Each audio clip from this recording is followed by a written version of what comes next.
And when we were coming back last night from Staten Island, we came by the train station where we had once had a meeting in 2008, May 31st, 2008, where God visited me and showed me this nation and showed me 23 states in this nation that he was reforming covenant with.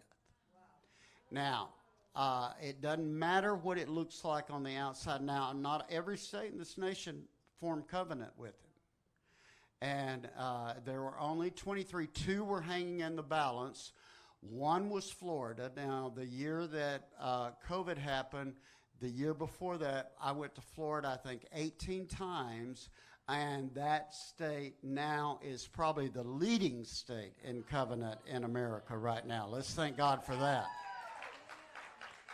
He showed me what each state looked like. He showed me the iniquities, the thrones of iniquities in those states. And he showed me a triumphant river of gold that was going through the state. And he said, that's my triumphant reserve for the future. And told me that after 12 years, he would start forming that. Now, that started in 2020. And I believe we are part of that formation of the new flowing of a new river of glory here in the earth realm. And then he showed me down deep within the earth realm, it looked like a castle coming out of the earth of glory. And it looked like a furnace of glory.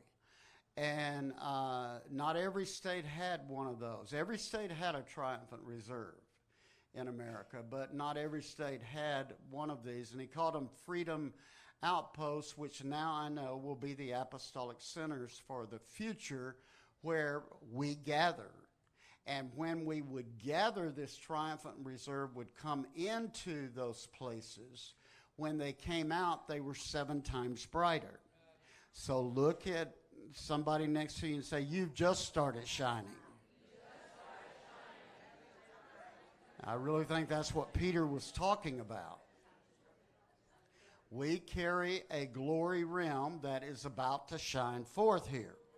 And we're pulling it into the earth realm. Now, as I said earlier, we're going to have to think outside the box. We're going to have to move into, go ahead, Aaron, new covenant ways of thinking so that we are not thinking conventionally. We cannot think with last season's mind skin from last season's wineskin. Now, that is an important phrase that I just said to you. If you're thinking out of last season's wineskin, you have last season's mind skin. And you're not shifting fully into all of the way that he is thinking. Now, this is what makes it so difficult. This is what makes us a very interesting place in Corinth, Texas, because the Lord pulled me aside after that meeting and said, you will form a prototype for the future. This was not an assignment that I would have chosen, but it was the assignment he chose. And we didn't start off just bringing the church to a new place. He said, you're going to start back in the garden and you're going to work your way into forming the gathering and fellowship and war room that I have planned for the future. And so we have been in that process for the last 12 years doing that. And I can honestly say it's been interesting. I wouldn't want to go back and have to relive it all. I just know I've learned a lot from it, from the Lord in it. And we are at a new place. And what we've had to do is periodically die to everything. Now, the original church structure that we've been a part of is well over 40 years old, and we have killed that thing at least 5 times so we could let God raise it back up. And we've always had a remnant that has wanted to raise it back up. and watch God rebuild, because you unlock the kingdom, Matthew 16 says. You build the church. And what we have to understand is, starting in March 2020, God said, I have a new building plan. And it doesn't have to do with building, because, see, you've still got the pillars that are here from the last key season. He wants to use those pillars. But then from that, he has to add the revelation necessary on how to press out from those pillars and start moving and harvesting what needs to be harvested in the area. And it is an interesting dynamic when you start doing that. I look at the church as a storehouse. And if you look at it as a storehouse, you'll be, it'll work for you, because you're having to build a new storehouse for this season's harvest.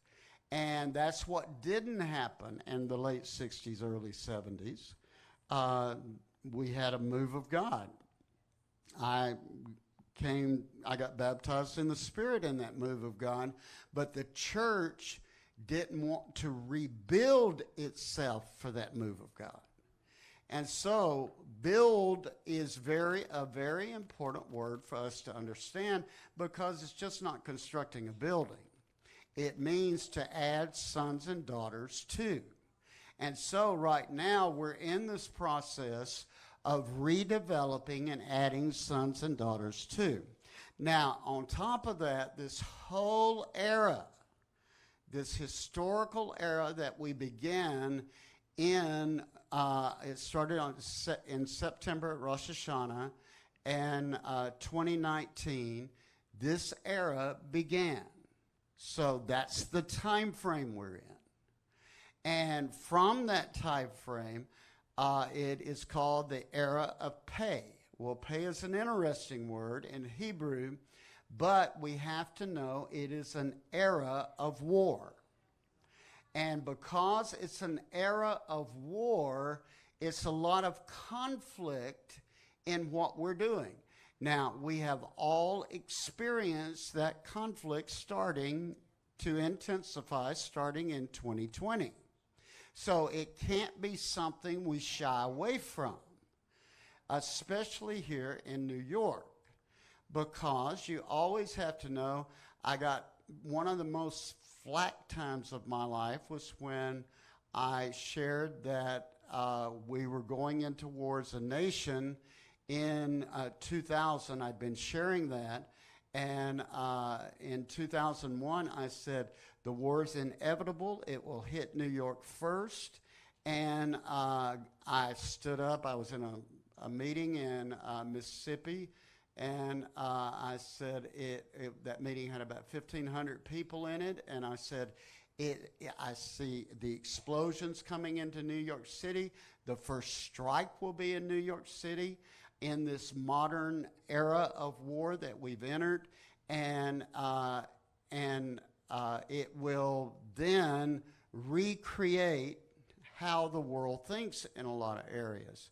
Well, one guy stood up in the meeting and said, I don't believe this. And this was on September the 10th, 2001.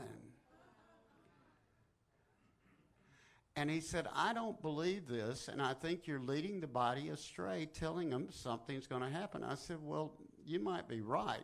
See, you always agree with your adversary quickly. I said, you might be right, but I think you're going to see this sooner than later. The next day, we all saw it.